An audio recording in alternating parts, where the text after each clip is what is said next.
오늘은 내가 누구를 두려워하리요 라는 제목으로 은혜를 나누고자 합니다. 믿음으로 순례자의 길을 걸었던 우리 선조들은 두려움이 찾아올 때마다 시편 앞에 나아가서 기도하면서 회복되었습니다. 여러분이 가장 좋아하시는 시편은 몇 편입니까? 아마도 우리가 전쟁 영화 등등을 보게 되면 시편 23편을 통해서 많은 분들이 위로받았지만 23편 못지않게 위로를 준 시편이 바로 오늘 본문인 27편입니다. 미국의 한 신학자는 시편 27편을 가장 좋아하는데 그 이유는 1절에 있다라고 이야기하고 있습니다. 여호와는 나의 빛이요 나의 구원이시니 내가 누구를 두려워하리요. 롤프 제이콥슨이라고 하는 이 신학자는 한때 두렵고 떨리는 시간을 보내야만 했습니다. 그도 그럴 것이 15살 때, 우리 나이로 따지면 중2 정도 되겠죠. 본 캔서 판정을 받았습니다. 뼈 속에 암이 있다는 것을 진단받았습니다. 닥터로부터 두 다리를 절단하지 않으면 생존할 수 없다라고 하는 소식을 전해받았습니다. 롤프와 그 가족은 엄청난 충격에 빠지지 않았겠습니까? 결국은 두 다리를 절단하고 암의 전이를 확인하기 위해서 폐 수술을 10차례 정도 받았다고 합니다. 롤프는 그 시간을 본문 5절에 나오는 단어로 설명하고 있습니다. 그때는 내 인생의 환난 날이었습니다. 밤마다 두려움과 공포가 이 롤프를 찾아왔습니다. 내 평생에 두 다리 없이 살아야 한다는 두려움,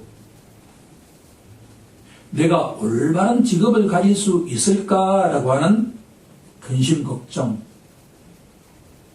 두 다리 없는 내가 한 여자와 사랑에 빠질 수 있을까, 그녀와 결혼할 수 있을까라고 하는 생각들이 주마등처럼 밀려왔다 밀려갔습니다. 이때 롤프 제이콥슨의 눈을 사로잡은 성경 한 구절이 있었는데 바로 시편 27편 1절 말씀입니다. 여호와는 내 생명의 능력이시니 내가 누구를 무서워하리요라고 하는 말씀이 롤프의 마음속에 생명수와 같은 역할을 하기 시작했습니다. 이 말씀을 읽고 묵상하는 가운데 롤프 마음속에 자리하고 있던 그 두려움과 무서움이 하나하나씩 사라지기 시작했습니다. 왜냐하면 성경 말씀 속에는 하나님의 영이 함께 하시기 때문입니다. 성령의 역사하심이 이 롤프 제이콥슨 마음속에 움직이기 시작했다라는 겁니다. 제가 주말에 웹사이트를 통해서 확인해 본 결과 이 롤프 제이콥슨은 지금 미국 루터 신학교에서 교수로 봉직하고 있고 사랑하는 아내를 만나서 두 아이와 함께 행복하게 살고 있다라고 하는 것을 확인했습니다. 주위 사람들에게 비친 이 롤프의 이미지라고 한다면 휠체어를 탄 스마일로 비춰졌다라고 합니다. 너무 감사하지 않습니까? 두 다리가 없지만 항상 미소를 지으면서 사람들에게 빛이 되고 있다라고 하는 이 역사의 주인공이 바로 이 시편이다라고 하는 것을 우리가 감안하면서 이 본문 속으로 이제 한번 들어가 보도록 하겠습니다. 본문에는 한 남자가 있습니다. 그는 10대 중반에 사무엘 선지자로부터 하나님의 기름 부음을 받았습니다. 하지만 그 이후에 10수년에 걸쳐서 도망자 신세를 겪지 않으면 안 되는 한 남자입니다. 그는 바로 우리가 잘 알고 있는 다윗입니다. 이 본문을 묵상하면서 롤프 제이콥스는 캔서 때문에 다리를 잘라야만 하는 것과 같은 고난이지만 다윗은 과연 내가 내일 생존할 수 있을까라고 하는 절박한 상황에 있었다라고 하는 것을 알 수가 있습니다. 실질적으로 이스라엘 땅은 그다지 넓은 땅이 결코 아닙니다. 하루 이틀도 아니고 10수년 동안 내일 내가 살아있을지 모른다라고 하는 절박함 속에 살아갈 때 보통 사람이라고 한다면 좌절하기 마련입니다. 인간이 희망이 없다라고 할 때 취할 수 있는 유일한 방식은 무엇이겠습니까? 자기 목숨을 끊는 것뿐이지 않겠습니까? 하지만 다윗은 절대 좌절하지 않았다라고 하는 것이 이 본문이 우리에게 던지는 포인트입니다. 다윗은 왜 좌절하지 않았을까? 그 승리의 비결이 무엇인가를 찾고자 하는 것이 오늘 본문의 목적이자 목표입니다. 본문은 우리에게 세 가지를 알려주고 있습니다. 교훈하고 있습니다. 첫 번째는 다윗의 신앙 고백입니다.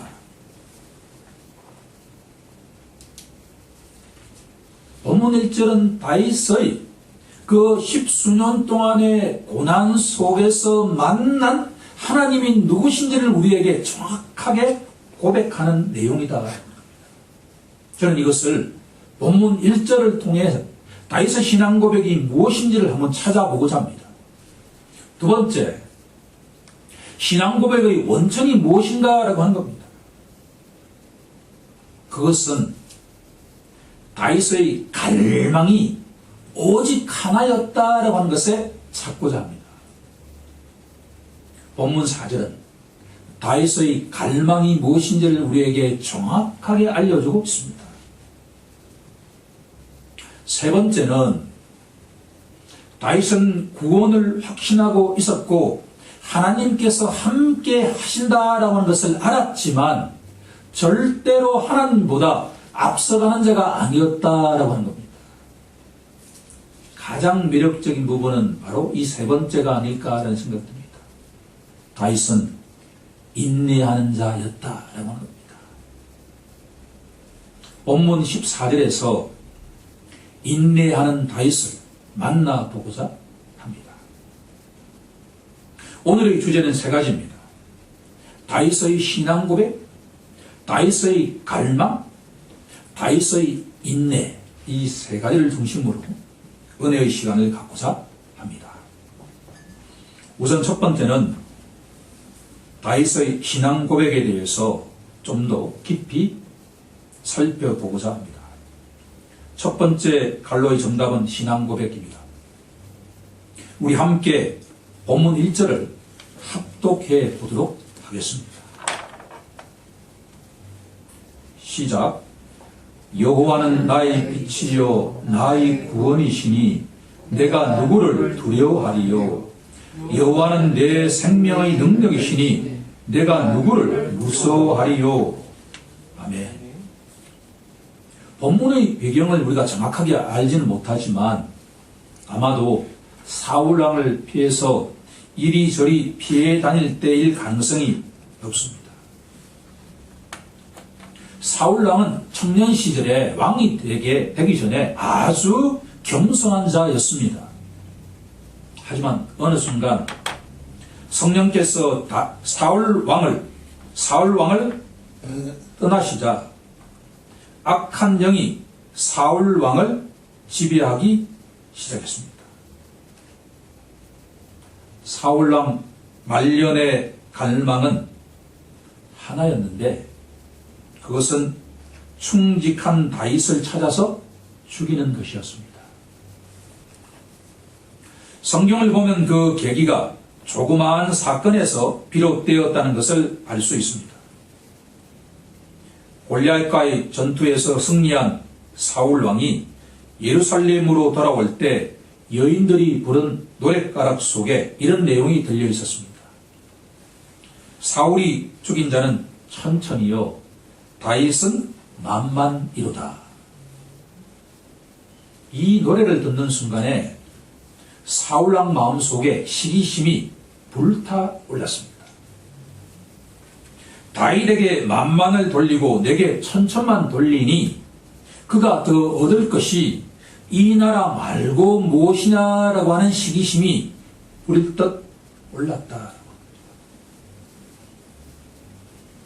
사울 왕의 추격은 집요했습니다. 다윗이 있는 곳은 어디라도 자객을 보냈고 심지어 이스라엘 전체의 군대를 동원해서 한 사람 다윗을 죽이고자 했습니다. 우리들은 본문에서 그것을 확인할 수 있습니다. 본문 2절을 보면 악인들이 내 살을 먹으려고 내게 왔다고 다윗은 고백합니다. 얼마나 리얼한 표현입니까? 들짐승들이 사람을 죽이려고 하듯이 그 사울왕의 군사들이 자기의 살을 먹기 위해서 쫓고 있다라고 표현하고 있습니다. 본문 3절은 사울왕의 군대가 나를 대적하여 진치고 있다고 고백하고 있습니다. 다윗은 이스라엘 전역에 현상수배된 범죄자였습니다. 다윗을 신고하거나 죽이는 자에게는 커다란 포상금이 주어졌습니다. 다윗 주위에는 아무도 없었습니다.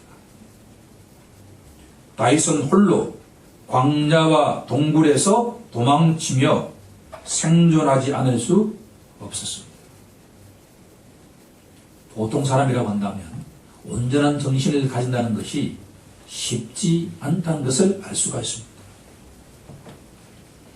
다윗이 이처럼 좌절하지 않았던 것은 딱 하나입니다. 살아계시고 참되신 하나님께서 자기와 함께 하시고 자신을 눈동자처럼 지켜주신다는 것을 알기 시작했습니다. 칠흑같이 캄캄한 동굴 속을 헤맬 때 빛으로 자신을 인도하신 하나님. 적의 칼날이 자신을 향할 때마다 절묘한 방식으로 피하게 하신 하나님. 악인들이 자기 살을 먹으려고 혈안이 되어 있을 때에도 두려움과 공포에서 해방시키신 하나님. 어느 순간부터 다윗의 마음 속에 이 세상이 줄 수 없는 하나님의 평강이 자리하기 시작했습니다. 첫 번째 주제의 두려움이 사라지는 비결은 하나님께서 자신과 함께 하시고 지켜주신다는 것을 깨닫는 순간에 두려움은 사라진다라고 하는 것을 알 수가 있습니다. 성경은 일관되게 신자는 영광스러운 존재인데 이 땅에 살아가면서 고난을 받아야 된다라고 말씀하고 있습니다. 고난이 무엇일까라고 생각해 본다면 날마다 갑자기 찾아올 수 있는 두려움이다라고 하는 것을 알게 되었습니다. 그때마다 우리가 두려움을 쫓을 수 있는 유일한 비결은 하나님 앞에 나아가서 주님께서 나를 지켜주신다라고 하는 것을 고백할 때 그 두려움은 사라진다라고 하는 것을 알 수가 있습니다. 우리 모두 두려움이 찾아올 때마다 시편 앞으로 나아가서 하나님께 의지하여 두려움을 쫓아내는 성도가 되길 간절히 소망합니다. 이제 두 번째 주제로 넘어가고자 합니다. 다윗 신앙 고백의 원천이 무엇인가에 대한 내용입니다.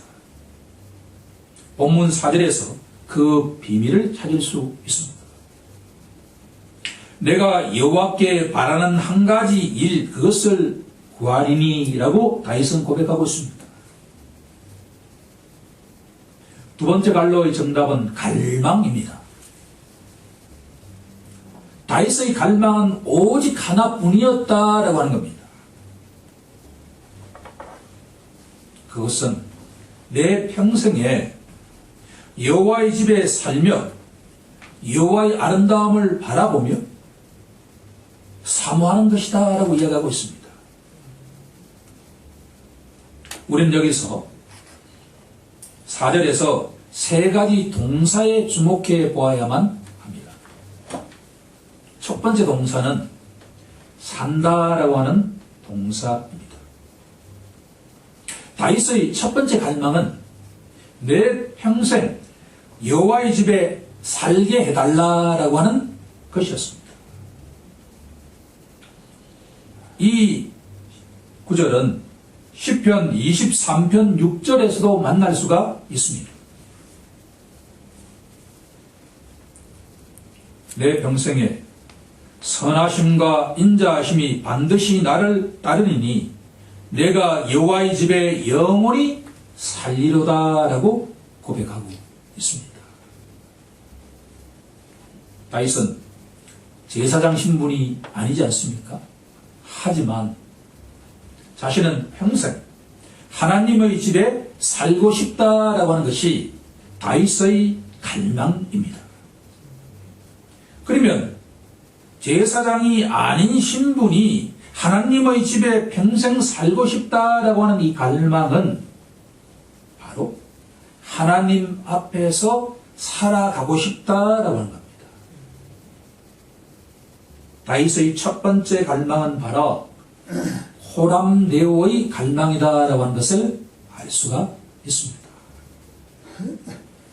우리도 이 다윗의 갈망이 우리의 갈망이 되길 간절히 소망합니다.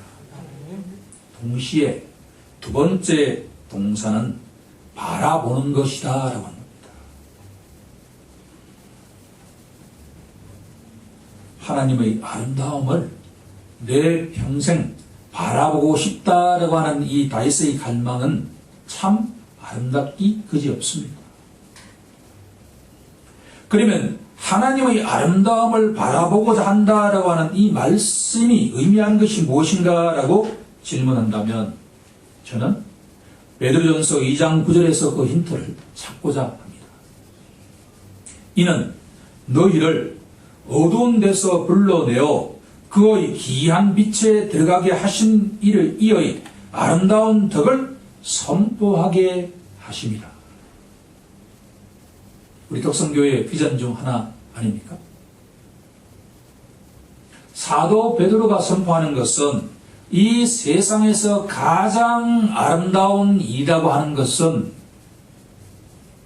어둠에 처한 한 영혼을 하나님이 사랑하시는 아들의 나라로 옮기는 것이다 라고 말하고 있습니다. 사망에 처한 한 영혼을 빛의 나라, 생명의 나라로 옮기는 것이 이 세상에서 가장 아름다운 일이다 라고 다윗은 고백하고 있는 것입니다.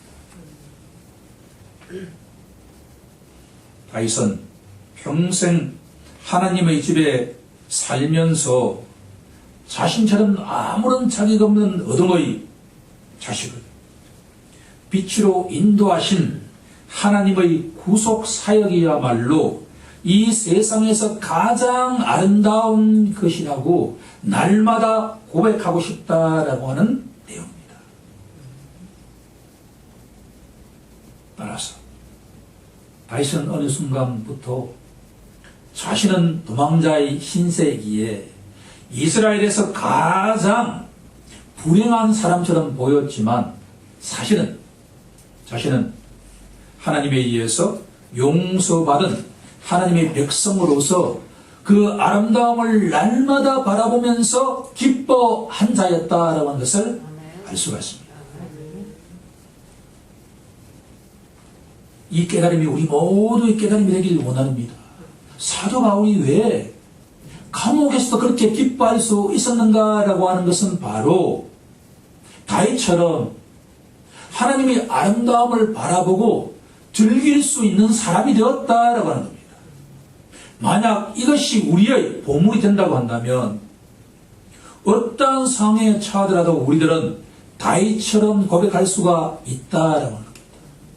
주님, 저는 내 평생에 주님 집에서 살면서 주님의 그 아름다움을 선포하는 자가 되게 해 주옵소서라고 기도하는 자가 될 수가 있다라고 한 겁니다.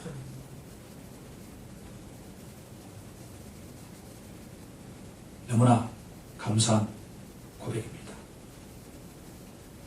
세 번째로 다윗의 고백은 하나님을 사모하는 것이다 라고 이야기하고 있습니다. 사모한다는 것은 하나님과 모든 일을 상의하는 자가 되게 해달라고 하는 의미입니다. 영어로 말하면 to inquire. 범사에 하나님께 상의하는 자가 되게 해달라고 하는 고백입니다. 갈망입니다. 잠언서 3장 6절은 이렇게 선포합니다.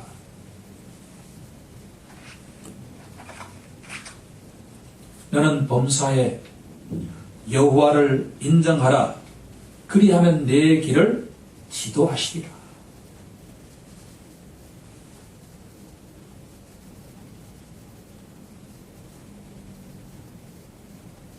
작은 아들이 영국 유학 생활할 때 주급을 줬습니다. 매주 통장에 주급을 넣어준다는 것도 만만치 않은 일이었지만 거기에는 우리 작은 아들을 향한 저의 갈망이 있었습니다. 그 통장의 비밀번호가 0306이었기 때문입니다. 바로 잠언서 3장 6절 말씀입니다. 너는 범사에 여호와를 인정하라. 그리하면 내 길을 지도하시리라. 너 통장에 돈을 찾을 때마다 그 말씀을 기억했냐라고 하니까 웃으면서 가끔 기억했다라고 답했습니다. 다윗은 범사에 아버지 하나님과 상의하는 자가 되게 해달라라고 갈망했습니다. 참 멋진 갈망 아닙니까? 본문을 묵상하며 이런 생각이 떠올랐습니다. 다윗과 사울은 공통점이 하나 있다라고 말입니다. 두 사람 다 갈망이 한 가지였습니다. 사울은 다윗을 찾아 죽이는 것이 유일한 갈망이었습니다.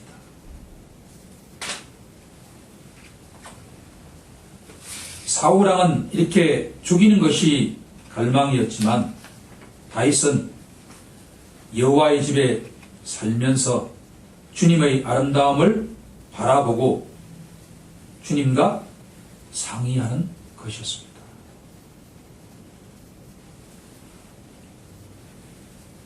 두 사람의 갈망이 달라도 너무 다르지 않습니까? 한 사람은 죽이는 것이 갈망이었고 다른 한 사람은 오직 하나님과 상의하는 자가 되게 해달라는 것이 갈망이었습니다. 사람은 어떤 생각을 품고 있느냐에 따라서 그 앞길이 달라집니다. 사도 바울은 로마서 8장 6절에서 이렇게 선포합니다. 육신의 생각은 사망이요 영의 생각은 생명과 평안이니라. 사울의 생각은 이 두 가지 가운데 육적인 것이었습니다. 다윗의 생각은 이 두 가지 가운데 영적인 것이었습니다. 육적인 것을 오직 갈망한 사울 왕을 기다리고 있는 것은 영원한 죽음이었지만 하나님을 갈망했던 다윗을 기다리고 있는 것은 영광스러운 통일 왕국이었습니다. 이 성경은 우리에게 이렇게 질문하고 계십니다. 당신은 지금 무엇을 갈망하고 있습니까? 다윗처럼 살아계시고 참되신 하나님을 갈망하고 있습니까? 그렇지 않으면 사울처럼 헛된 것, 서거질 것을 붙잡고 쫓아가고 있습니까? 라고 말입니다.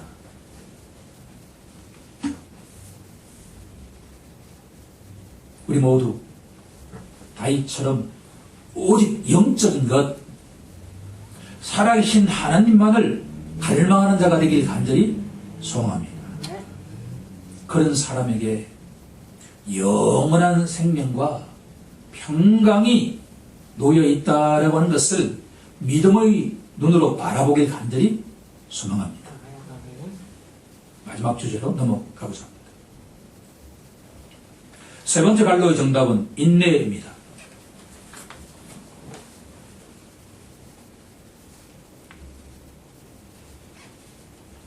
시편 27편은 이렇게 끝을 맺고 있습니다. 우리 함께 14절을 합독해 보도록 하겠습니다.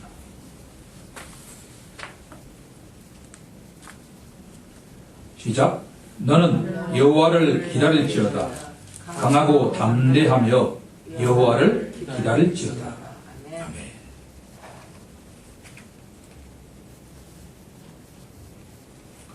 본문을 묵상하고 준비하면서 왜 사랑의 하나님께서 기름 부은 다윗을 10수년 동안 도망자 신세가 되게 했을까라고 질문해 보았습니다.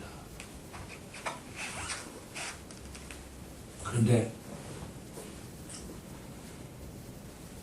아무리 기름 부음 받은 자 하더라도 아담의 후손이기에 그 속에 깨어져야 할 것이 너무나 많다라고 하는 것을 알게 되었습니다. 성경은 유일하게 하나님 마음에 합한 자를 다윗이라고 하지 않습니까? 다윗이 하나님 마음에 합한 자가 된 것은 10수년이라고 하는 이 광야 학교를 졸업하지 않았다고 한다면 그것은 불가능했다라고 하는 것을 알 수가 있습니다. 다윗은 하나님을 기다리는 자, 인내하는 자가 되었습니다. 한편에서 다윗은 구원을 확신했지만 다른 한편에서 다윗은 하나님보다 절대 앞서가지 않는 자가 되었다. 신자의 삶은 어떻게 보면 구원을 확신하면 확신할수록 하나님보다 앞서가려고 하는 경향이 있습니다. 만약 다윗에게 이 고난이 없었다고 한다면 지금 우리가 보고 있는 주옥과 같은 이 시편이 탄생되기는 어려울 수도 있습니다. 시편 기자는 고난당하는 것이 내게 유익이다라고 고백하고 있습니다. 고난당하기 전에는 내가 그릇 행하였더니 이제는 주의 말씀을 지키나이다라고 고백하고 있습니다.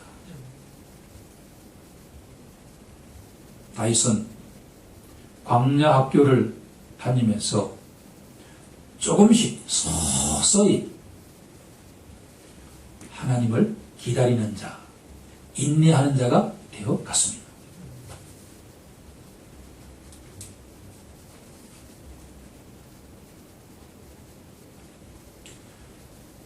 하나님께서 다윗을 다루시는 방식을 우리가 묵상하면 묵상할수록 하나님께서는 신자를 하나님 마음에 합한 자로 변화시켜 간다라고 하는 것을 알게 되었습니다. 우리 삶에 다양한 고난과 장애물이 놓여져 있다라고 하는 것을 확인합니다. 그 이유가 무엇일까요? 그것은 하나님보다 앞서가지 않도록 인내하도록 기다리는 자가 되도록 만들어가고 계신다라고 하는 겁니다. 우리가 그만큼 신자가 하나님보다 앞서가려고 한다라고 하는 것을 생각한다면 하나님 마음에 합한 자가 되기 위해서는 충분한 시간이 걸린다라고 하는 것을 알 수가 있습니다. 욥은 이렇게 고백하지 않습니까?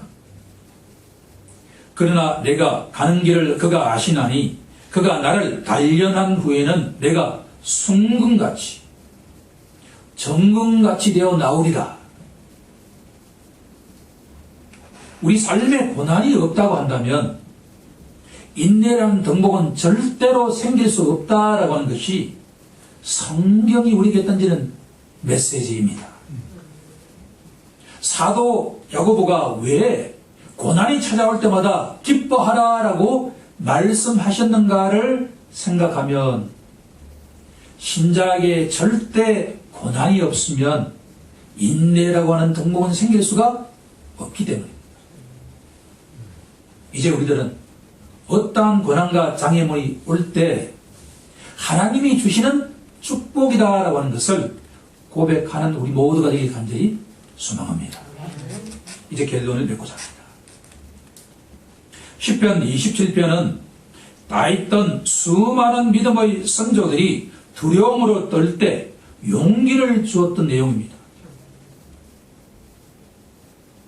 고난 중에 다윗의 보호하신 하나님과 두 다리를 절단한 롤프 제이콥슨을 회복시킨 하나님은 같은 한 하나님입니다. 하나님은 자비와 긍휼이 풍성하시고 변함이 없으신 신실하신 하나님입니다. 따라서 우리 삶에 두려움이 찾아올 때마다 우리는 시편 27편 앞으로 나아가야 합니다. 그리하면 하나님께서는 용기를 주시고 이렇게 외치게 하실 것입니다. 여호와는 나의 빛이요 나의 구원이시니 내가 누구를 두려워하리요. 여호와는 내 생명의 능력이시니 내가 누구를 무서워하리요. 다가오는 한 주 동안 이 말씀을 굳게 붙잡고 다윗처럼 승리하는 자가 되길 우리 주 예수 그리스도의 이름으로 간절히 축원합니다. 아멘.